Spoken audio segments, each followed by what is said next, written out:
Gold trusted gold buyers మీరు తాకట్టు పెట్టిన బంగారాన్ని విడిపించి ఈ రోజు ఉన్న మార్కెట్ ధరకు కొనబడను.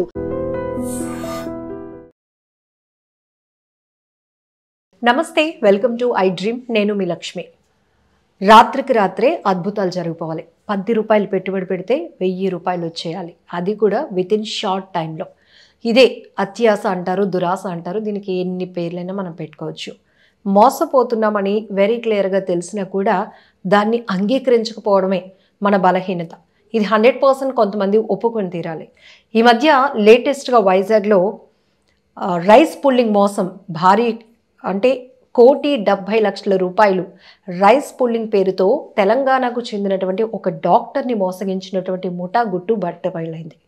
అయితే ఇది పోలీసుల విచారణలో ఈ పాత్రలో రైస్ పుల్లింగ్ పాత్ర అనేది ఒక అత్యద్భుతం. ఇందులో రూపాయి వేస్తే అది రెట్టింపై వస్తుంది, కాబట్టి ఇందులో ఎంతైనా మనం సంపాదించుకోవచ్చు అనేది ఒకటి. రెండోది, ఇదే రైస్ పుల్లింగ్ పాత్ర అక్షయ పాత్ర లాంటిది. ఎంత సంపాదించుకోవాలి అనుకున్నా కూడా దీన్ని మనం సరైన పెట్టుబడి పెట్టి వాడుకుంటే చాలు. దీంట్లో వచ్చేటటువంటి మెటీరియల్స్ అనేవి నాసా లాంటి సంస్థ కొనుగోలు చేస్తుంది, కాబట్టి మనకి ఇది సరైన పెట్టుబడి. ఇలా రకరకాల మోసాలు చూస్తున్నాం. అయితే ఈ రైస్ పుల్లింగ్ ఏంటి? ఒక పాత్ర, దాని చుట్టూ బియ్యం వేయగానే అది ఆకర్షించుకోవటం, ఇవన్నీ ఈ మ్యాజిక్లు, ఈ జిమ్మిక్లు ఏంటి అంటే డీటెయిల్గా తెలుసుకుందాం. మనతో పాటు వెంకటేష్ కందులు గారు ఉన్నారు, senior manager electrical engineer from Aurobindo pharma. నమస్తే సార్. నమస్తే సార్, చాలా మందికి ముందు డౌట్, ఈ రైస్ పుల్లింగ్ గురించి చెప్పడానికి మనకున్నటువంటి నాలెడ్జ్ కానీ అర్హత ఏంటి అంటే, సో మీకు ఈ నాలెడ్జ్ ఎక్కడి నుంచి? మ్యామ్, తాతగారు గోల్ సత్యరాజ్ గారు అని ఉండేవారు. ఆయన తన జీవితకాలంలో చాలా సేకరించారు. పురాతన వస్తువులు, మినరల్స్, ఫాజిల్స్, కాయిన్స్ కలెక్ట్ చేశారు. ఆయన హిస్టోరియన్. నేను ఎలక్ట్రికల్ ఇంజనీరింగ్ చదివాను, కానీ నేను జాబ్ చేసేది అయితే దానిపైనే చేస్తున్నాను. నా హాబీ పురాతన నాణ్యాలు కలెక్ట్ చేయడం, యాంటిక్స్ కలెక్ట్ చేయడం, ఫాజిల్స్, మినరల్స్ కలెక్ట్ చేయడం అన్నది నా హాబీ. ఈ హాబీలో కొన్ని పీక్స్కే వెళ్ళాను నేను కొంతవరకు. సో సూపర్ డెప్త్ సబ్జెక్ట్ అనేది మీకు ఉందండి అని అనుకుంటాను. ఎప్పటి నుంచి సార్ ఈ కలెక్షన్ అనేది? నేను 8 years ఏజ్ అప్పటి నుంచి కలెక్ట్ చేస్తున్నాను. అంటే తాతయ్య ఇన్ఫ్లుయెన్స్ ఉంది కాబట్టి, ఆయన పక్కన కూర్చున్నాం కాబట్టి మన హాబియస్ గా ఆ ఇన్ఫ్లుయెన్స్ ఉంటుంది. సో మనం టెలికాస్ట్ చేసిన ఈ latest news rice pulling cheating అనేది మీరు చూసి ఖచ్చితంగా దీని మీద అవేర్నెస్ అనేది అవసరం మేడం. మీరు డాక్టర్ గారిని అడిగారు, మీరు డాక్టర్ చదివారు కదా, అయినా కూడా దీని మీద ఎందుకు అంత అత్యాసతో పెట్టుబడి పెట్టారు అని నేను అడిగిన క్వశ్చన్కి మీరు కనెక్ట్ అయ్యారు. బట్ నిజమే సార్, అంటే మోసపోవడానికి రకరకాల అవసరాలు, కారణాలు కూడా అవుతూ ఉంటాయి. ఒక్కొక్కసారి అవసరాలు కావచ్చు, ఆశ కావచ్చు, ఇవన్నీ కూడా దానికి అట్రాక్ట్ అవ్వడానికి స్కోప్. ప్రధానంగా అసలు ఆ రైస్ పుల్లింగ్ అంటే ఏంటో తెలీదు, అందులో ఉన్న మెటీరియల్స్ ఏంటో తెలీదు, దీనివల్లే అట్రాక్ట్ అవ్వడానికి అవకాశం ఉంటుంది. సో ఎలాంటి నాలెడ్జ్ ఇస్తారు? యాక్చువల్ రైస్ పుల్లింగ్ అంటే బియ్యాన్ని ఒక వస్తువు ఆకర్షిస్తుంది. అటువంటి వస్తువుకి చాలా గొప్ప లక్షణాలు ఉంటాయి. అంటే హెవీ రేడియేషన్ ఉంటుందని, చాలా రకరకాలైన ఎక్స్ట్రా న్యాచురల్ పవర్స్ అన్నమాట, సూపర్ న్యాచురల్ పవర్స్ ఉంటాయని వాళ్ళు చెప్తారు. వాటిలో వన్ ఆఫ్ ది క్వాలిఫికేషన్, అంటే సింపుల్ క్వాలిఫికేషన్, ఎటువంటి టెస్ట్లో లేకుండా చేయగలిగింది బియ్యాన్ని ఆకర్షించడం అని చెప్తారు. దానికి మరిన్ని కూడా ఉన్నాయని చెప్తారు. సో మనం గుర్తించగలిగింది అయితే బియ్యాన్ని ఆకర్షిస్తే సింపుల్గా చెప్పేయచ్చు అని చెప్తారు. ఎందుకంటే బియ్యాన్ని ఆకర్షించడానికి ఎట్లాంటి పవర్స్ దాంట్లో ఉండవు కదా. బియ్యం ఎలా అతుక్కుంటున్నాయి, బియ్యం ఎలాగా పాత్ర చుట్టూ తిరుగుతున్నాయి అనేది పెద్ద మిరాకిల్ అనిపిస్తుంది. చాలా మంచి క్వశ్చన్ అడిగారండి. యాక్చువల్ బియ్యం ఒక ఇనుము అయస్కాంతం మాత్రమే ఇనుముని ఆకర్షిస్తుంది. మరి ఏ వస్తువుని ఆకర్షించదు. అది మనం సైంటిఫిక్గా ఒప్పుకొని తీరాలి. మిగిలినవి ఏదైనా చెప్పాడు అంటే అది సూపర్ న్యాచురల్ పవర్స్, ఇవన్నీ చాలా వరకు అబద్ధాలు. అది ఎట్లా అట్రాక్ట్ చేస్తుంది అన్నది మీకు క్వశ్చన్. కరెక్ట్. సో దానికి అది అట్రాక్ట్ చేయడానికి మంత్రాలు, మాయలు ఇట్లాంటివి అన్నీ చెప్తుంటుంటారు. కానీ అంటే వాళ్ళు చెప్పేది ఏంటంటే ఎందుకు అట్రాక్ట్ చేస్తుంది అన్నది ఎందుకు చెప్తారంటే, భూమి బయట అనేక గ్రహ శకలాలు తిరుగుతున్నాయి సూర్యుని చుట్టూ. భూమి, బుధుడు, కుజుడు, శుక్రుడు ఎలా తిరుగుతున్నారో అనేక గ్రహ శకలాలు కూడా తిరుగుతున్నాయి. అట్లాంటి గ్రహ శకలాలు గతి తప్పి భూమి మీదకి వచ్చి పడతాయి. వాటిని గ్రహ శకలాలు అంటాం, తోక చుక్కలు అంటాం, డిఫరెంట్ పేర్లతో ఉన్నాయి. ఆ తోకచుక్కని మనం ఇంగ్లీష్లో అయితే ఆ పైన ఉంటే మీటియోర్ అంటాము, గాలిలో ఉన్నప్పుడు మీటియోర్ అంటాము, భూమిని టచ్ అయితే మీటియోరైట్ అంటాము. ఆ టచ్ అయినప్పుడు ఆ వేడిగా వచ్చి అంటే ఆ అట్మాస్ఫియర్లో ఉన్న ఇది ఒక స్టోను భూమి ఆకర్షణ శక్తికి లోనైనప్పుడు ఆ భూమి అట్మాస్ఫియర్లోకి వచ్చినప్పుడు ఆక్సిజన్ ఉంటుంది. సో ఈ గ్రావిటేషనల్ ఫోర్స్కి అంటే భూ ఆకర్షణ శక్తికి దాని వేగం వేల కిలోమీటర్ల పర్ అవర్కి వచ్చేస్తుంది అనమాట. అంటే చాలా ఎక్కువ స్పీడ్కి వచ్చేస్తుంది. ఆ స్పీడ్కి దానిలో వేడి పుట్టి అదే మెల్ట్ అయిపోవడం స్టార్ట్ అవుతుంది. అది పగలైతే మనం గమనించడం, నైట్లో అయితే మనకు కనిపిస్తుంటుంటుంది. వాటిని తోక చుక్కలు అంటుంటారు, ఏవో పేర్లు చెప్తారు. సో అది భూమి పైన పడుతుంది. ఆ పడినప్పుడు దానికి కొంత రేడియేషన్ ఉండడం లేదా కొంత ఐరన్ కంటెంట్ ఎక్కువగా ఉండడంతో అది మ్యాగ్నెట్కి అతుక్కోవడం లాంటివి ఉంటాయి. కానీ అవేమి సూపర్ కాస్ట్లీ కాదు, సూపర్ రేర్ ఐటమ్స్ అయితే కాదు. రోజు పడతానే ఉంటుంటాయి, వెరీ కామన్గా. అక్కడ ఇక్కడ పడతాయి, ఈ రోజు ఈ ఊర్లో పడతాయి, రేపు ఇంకో ఊర్లో పడతాయి. సో మీటరైట్స్ అనే కామన్గానే పడుతుంటుంటాయి. అది పడినప్పుడు కింద కెనెటిక్ ఎనర్జీ ఫామ్ అవుతుంది. అంటే ఆ ప్రెజర్తో ఆ హీట్తో పడింది కాబట్టి కెనెటిక్ ఎనర్జీ ఫామ్ అయ్యి ఆ కింద ఉన్న ఇసుక సిలికేట్గా మారి దాన్ని టెక్టైట్ అంటాము. అంటే అగ్నిచింతామణి అని తెలుగులో చెప్తారు, అగ్నిచింతామణి అంటారు. దానికి కొన్ని సూపర్ న్యాచురల్ పవర్స్ ఉన్నాయని నమ్ముతారు. అది నమ్మకాలు, ఎవరి నమ్మకం వాళ్ళది. కానీ దానికి సరైన ఆధారాలు ఏమి ఉండవు, సైంటిఫిక్ రీజన్స్ లేవు. లైక్ డబ్బులు అట్రాక్ట్ చేస్తుందని, మీలో ఉన్న కష్టాలు పోతుంటుంటాయని, ఇట్లాంటి చాలా చెప్తుంటుంటారు. అది మీ నమ్మకం మీది, నా నమ్మకం నాది. సైంటిఫిక్గా ఏ ఆధారాలు లేవు. నెంబర్ 3 మరోటి ఏంటి, థండర్ స్ట్రైక్ అయినప్పుడు, అంటే దాన్ని ఏమంటారండి తెలుగులో, పిడుగు పడినప్పుడు ఆ పిడుగు పడిన కింద ఒక అద్భుతమైన మెటీరియల్ ఫామ్ అవుతుంది అంటారు. దాన్ని మా భాషలో అయితే ఫుల్గురైట్ అంటాం. అంటే జియాలజిస్టుల భాషలో ఫుల్గురైట్ అంటారు. అంటే ఆ వేడి, అంటే అక్కడ థండర్ అంటే పైన మెగావోల్ట్స్ వోల్టేజ్ జనరేట్ అవుతుంది. ఆ వోల్టేజ్ భూమికి చేరినప్పుడు సో హీట్ ప్రొడ్యూస్ అవుతుంది. ఆ హీట్కి మట్టిలో ఉండే సిలికేట్స్ మెల్ట్ అయిపోయి ఒక వేర్లాగా ఫామ్ అవుతుంది అనమాట. అంటే ఆ వేడికి అవి కరుగుతుంది, మట్టిలో ఉన్న సిలికేట్స్ కరుగుతాయి, కరిగి అలా ఫామ్ అవుతాయి. దాన్ని ఫుల్గురైట్ అంటాం. ఆ ఫుల్గురైట్ కానీ దీనికి కూడా అద్భుతాలు ఉన్నాయని నమ్ముతారు. అంటే ఇది ఓన్లీ భారతదేశంలోనా, ఈ దేశం ఆ దేశం అని కాదండి, చాలా దేశాల్లో చాలా రకరకాలైన పేర్లతో రకరకాలైన నమ్మకాలు ఉన్నాయి. ఎవడైనా అమ్ముకుని కూడా ఏదో కథ చెప్తాడు, ఇది నా దగ్గర ఉంది అంటే మనం ఎప్పుడు చూడలేదు కాబట్టి ఇది ఏదో అద్భుతం. So correct. సో అలాగే ఈ మీటరైట్ కానీ, థండర్ స్ట్రైక్ కానీ, ఈ గోపురం పైన కానీ ఏదైనా మెట్ల మీద కానీ జరిగినప్పుడు ఈ రైస్ పుల్లింగ్ కెపాసిటీస్ వస్తాయి, కొన్ని ఎక్స్ట్రా సూపర్ న్యాచురల్ పవర్స్ వస్తాయని చెప్తారు వాళ్ళు. చెప్తారు అంతే, అది కరెక్ట్ కాదు. అట్లాంటి పవర్ ఏమీ జనరేట్ అవ్వదు. సో అట్లా ఆ ఐటమ్ ఎక్కడో దొరికితే మీకు కోటాను వస్తాయని చెప్తారు. దాన్ని ఎలా తయారు చేస్తారు, ఇంత పాత్ర తీసుకొచ్చి పెడతారు ముందు, పెట్టి దాంట్లో ఆ పాత్రలో కింద చిన్న ఆ పాత్రని పెడితే బియ్యాన్ని మీతోనే తెప్పిస్తారు. జరిగేది ఏంటంటే మీరో నేనో మనమే పట్టుకెళ్తాం, మనల్నే బియ్యం తెచ్చుకోమంటారు. బియ్యం తెచ్చుకుంటే బియ్యం వేస్తారు, బియ్యం వేసి పక్కనే పాత్ర పెడతారు. పాత్ర పెట్టి అది చూపిస్తారు, మీకు చూపిస్తుంటుంటే అది ఆ పాత్ర మన అయస్కాంతానికి ఇనుప ముక్కలు ఎలా అట్రాక్ట్ అవుతుంటే క్వశ్చన్, మంచి క్వశ్చన్. యాక్చువల్ బియ్యం మీరు పట్టుకెళ్ళిన బియ్యమే అట్రాక్ట్ అయినాయి అని మీరు అనుకుంటున్నారు.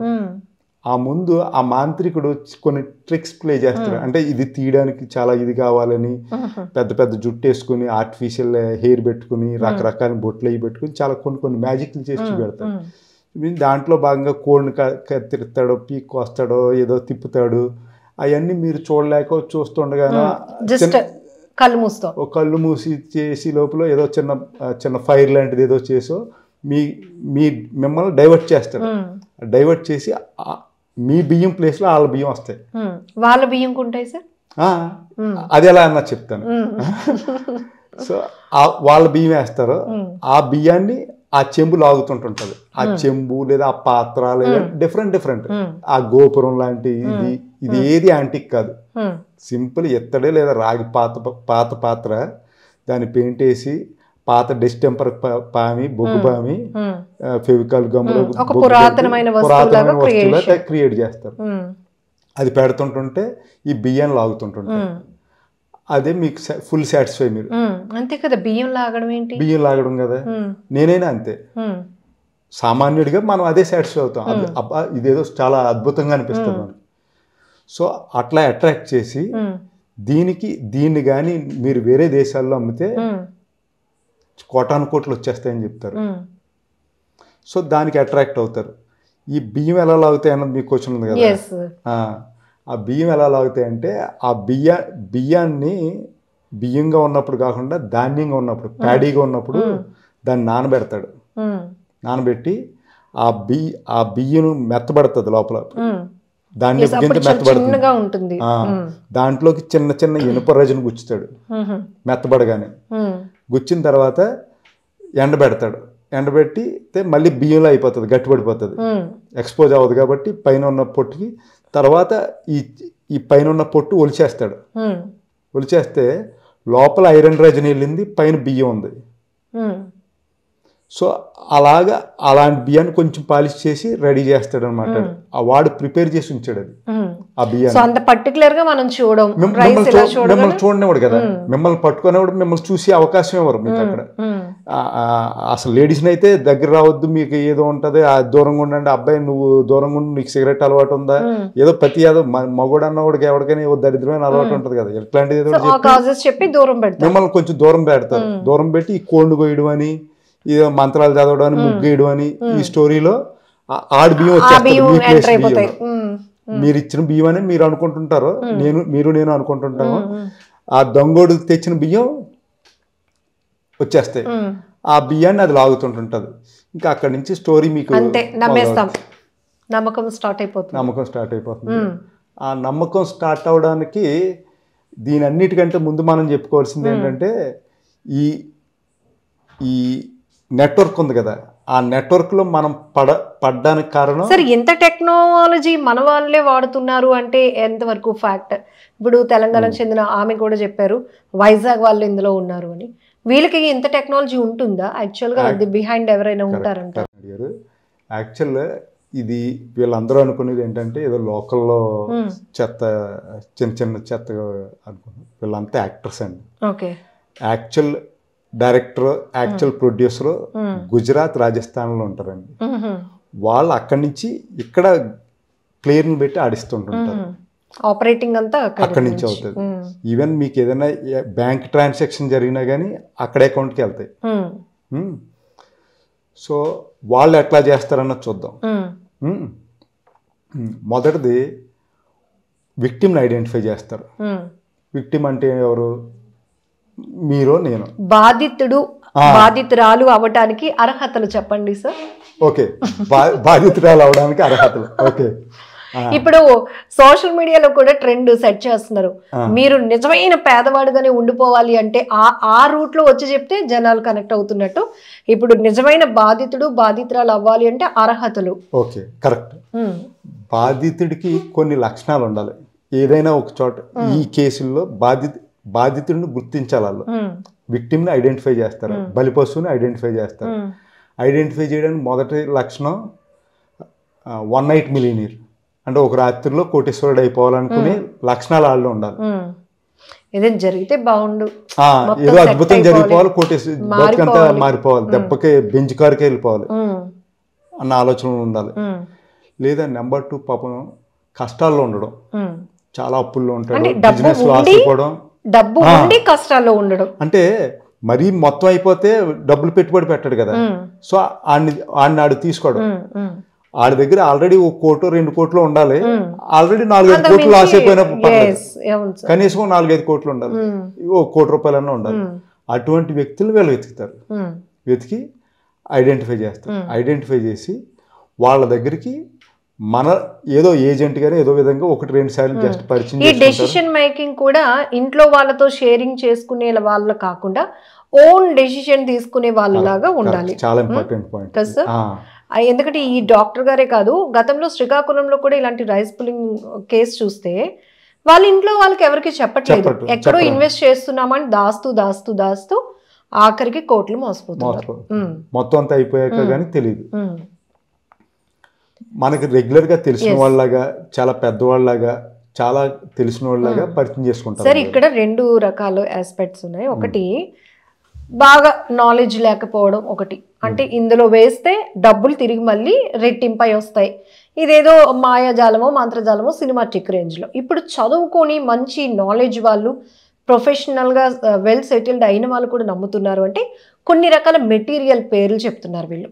నాసా కొనుగోలు చేస్తుందని, లేకపోతే ఇట్లాంటి కంపెనీలు, కార్పొరేట్ కంపెనీలు వీటిని తీసుకుంటాయి ఫార్ములాస్ కోసం అని. ఏంటి సార్ అది?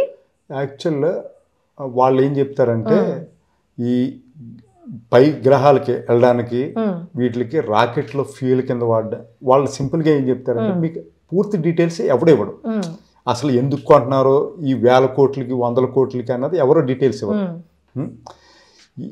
వాడు కూడా హైడ్ అండ్ సీక్లోనే గేమ్ ఆడతాడు. ఉదాహరణకి ఒకడు వచ్చి మిమ్మల్ని అప్రోచ్ అవుతాడు, మీకు ఆ లక్షణాలు ఉంటేనే అప్రోచ్ అవుతాడు. ఓకే, సో నేను దొంగను అనుకుందాం. దొంగడు ఏం చెప్తాడంటే మీకు, మేడం మీరు జర్నలిస్ట్ కదా, మీకు చాలా నెట్వర్క్ ఉంటుంది, వైజాగ్లో చాలా తిరుగుతున్నారు, సో మీ బ్రదర్ వాళ్ళకి బిజినెస్లో ఉన్నారు కాబట్టి వాళ్ళు కూడా తిరుగుతున్నారు కదా, మీరు ఎక్కడైనా రైస్ పుల్లింగ్ చేసి పాత్ర ఏమైనా దొరికితే చూడండి, నా దగ్గర బయ్యర్ ఉన్నాడు, అంటే కొనుగోలుదారు నా దగ్గర ఉన్నాడు, ఏమైనా ఉంటే చూడండి అంటే సాధారణ మీకు ఫస్ట్ క్వశ్చన్ ఏమొస్తుంది? అసలు దాని గురించి నాకు నాలెడ్జ్ లేదు, కానీ ఇదేదో ఇంపార్టెంట్ మెటీరియల్ రైస్ పుల్లింగ్, ఎంత కష్టాన్ని కూడా అడగొచ్చు కదా, అడుగుతాను. అప్పుడు నేను చెప్పే ఫిగర్ ఎంత ఉంటుందంటే 5K CR 6K CR అంటాడు. 5K వేల CR కోట్లు, 5000 కోట్లు అంటే బహుశా ఎన్ని సున్నాలు ఉంటే లెక్కడం కూడా కష్టం తెలుసా మేడం మీకు. వాడు అట్లాంటి ఫిగర్ చెప్తాడు దొంగోడు. చెప్తే నెక్స్ట్ క్వశ్చన్ మీద ఏముంటుంది? ఎక్కడ దొరకవచ్చు, ఎవరైనా కనెక్టింగ్ పీపుల్ ఉన్నారా, కరెక్టే కదా, అట్లా అడుగుతారు. లేదా ఎందుకు పని చేస్తుంది, ఎందుకు వాడతారు. సెకండ్ క్వశ్చన్ మాత్రం అదే ఉంటుంది, దేనికి ఇంత అమౌంట్ అంటే దేనికి ఉపయోగపడుతుంది కదా. అప్పుడు వాడు ఏం చెప్తాడంటే నాకు నేను మీకుతో చెప్పకూడదు, కొనుగోలుదారుడు ఎవరని కూడా అడుగుతారు కదా, అది చెప్పను నేను, ఎందుకంటే నాకు ఏజెన్సీ మా పర్సంటేజ్ నాకు పోతుంది, సో అది నేను మీకు చెప్పను. కానీ ఎందుకు కొంటారన్న కూడా నాకు పూర్తిగా తెలియదండి, జస్ట్ నేను ట్రేడర్ని అంతే, జస్ట్ మీ దగ్గర కొని ఏజెంట్ని అంతే, మీ దగ్గర ఉన్న దాన్ని ఆయనకు అమ్మిచ్చేసి నేను కమిషన్ తీసుకుంటాను. ఆయన కేరళ అది వెళ్ళిపోతాడు, పెద్ద ఫారినరు అది ఇది అని చెప్తాడు. చెప్పి అక్కడికి వెళ్ళిపోతారు, అక్కడి నుంచి ఫారిన్ వెళ్ళిపోతుంది, వేరే దేశాలకు వెళ్ళిపోతాయి. ఆ వేరే దేశాల్లో నాసా వాళ్ళు అది కొంటారండి, అది 1000 కోట్లు మామూలుగా ఉండదు. అది ఏకంగా నాసా వేరే గ్రహాల మీదకి రాకెట్లు పంపించడానికి ఫ్యూయల్ కింద, అది పెట్రోల్ కింద ఇదే వాడుతుంది, లేదా ఆ మెటల్నే వాడుతుంది. ఆ మెటల్ ఎలా ఫామ్ అవుతుంది అంటే ఇలాగా చెప్పాను కదా, ఆ మెటల్ ఫార్ములా తెలియదు, దాని గురించి ఐడియా లేదు, ఆ పదం పరిచయం లేదు, అంటే పరిచయం లేని వర్డ్స్ వాడతాం కదా. నాసా టెటానియం అని 8000 కోట్లు ఈ ఫిగర్లకు పడతాం. మీతో మాట్లాడేది అంతా కూడా సైంటిఫిక్ గా మాట్లాడతాం, ఏమి తలకు మాసిన వాళ్ళు వచ్చి మాట్లాడను కదా, ప్రొఫెషనల్ గా మాట్లాడతాం. సో వాళ్ళు అట్రాక్ట్ అవుతారు. అట్రాక్ట్ అయిన తర్వాత పూర్తిగా అట్రాక్ట్ అవ్వరు, జస్ట్ మీరు సరే చూద్దాం అన్న ఆలోచన వస్తారు. వచ్చినప్పుడు వాడు దొంగోడు ఇంకో మాట ఏం చెప్తాడంటే,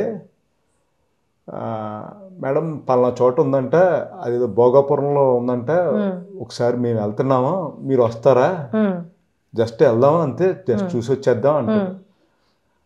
మీకేం ఖర్చు లేదుగా, మీరు ఫ్రీగానే కదా చూద్దాం అనుకుంటున్నారు. అక్కడి నుంచి మనకి కనెక్టింగ్ పాయింట్ స్టార్ట్ అయిపోతుంది, నాతో బాండింగ్ ఏర్పడుతుంది, వెళ్ళడం రావడం. ఒక్కొక్కసారి స్టేజ్ వైజ్ గా ఇన్వెస్ట్ పెట్టడానికి నేను రెడీ అయిపోతూ ఉంటాను. ఇట్లా ఇంకా మొత్తం మిమ్మల్ని మెంటల్ గా ప్రిపేర్ చేస్తాడు దొంగోడు ప్రిపేర్ చేస్తున్నాడు మిమ్మల్ని మెంటల్ గా. మీరు పెట్టుబడి ఒకేసారి పట్టుకొచ్చేస్తే మీరు కొనరు. సరే, ఇప్పుడు రైస్ పూలింగ్, దీనికి చిన్న కనెక్టింగ్ ఇద్దాం. గుప్త నిధులు ఇవి కూడా మనం చూసాం. రాత్రి పక్క ఇంట్లోని కూడా సౌండ్లు రాకుండా డీజే సౌండ్లు పెట్టో టీవీలు సౌండ్లు పెట్టుకోనో తవ్వకాలు జరుపుతూ ఇవి కూడా చూసాం.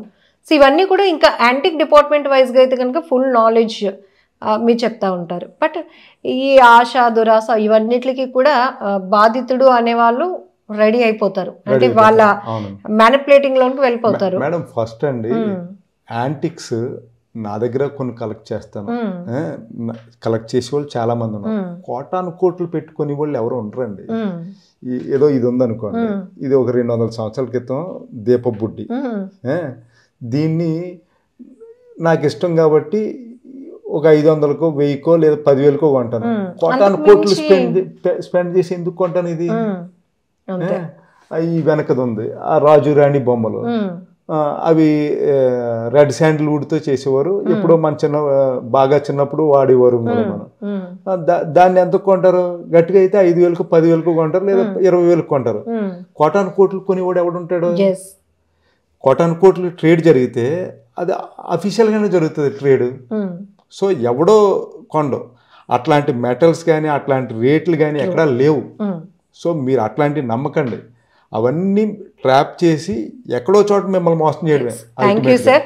సో ఇది వెరీ వాల్యుబుల్ నాలెడ్జ్ వీడియో. ఎందుకంటే నమ్మకండి అని సింపుల్గా చెప్పేస్తే ఎందుకు నమ్మకుండా ఉండాలి సార్ అని క్వశ్చన్లు వేసే వాళ్ళు కూడా ఉన్నారు. కాబట్టి ఇంత డీటెయిల్గా అసలు రైస్ పూలింగ్ ఏంటి, వీళ్ళు ఎలా అప్రోచ్ అవుతారు, బాధితులుగా మనం మారే ముందు మనల్ని మెంటల్గా ఎలా ప్రిపేర్ చేస్తారు, అసలు ఈ బియ్యం వెళ్ళి ఆ పాత్రకు అతుక్కోవడం ఏంటి, డబ్బులు డబల్ అవుతాయి అని చెప్తే వెంటనే నమ్మడం ఏంటి, ఇవన్నీ మీకు డీటెయిల్గా చెప్పినాక ఇలాంటి మోసాలను నమ్మకండి అని వెరీ క్లియర్ మెసేజ్ ఇవ్వడమే ఈ video. Thank you so much sir. నమస్తే.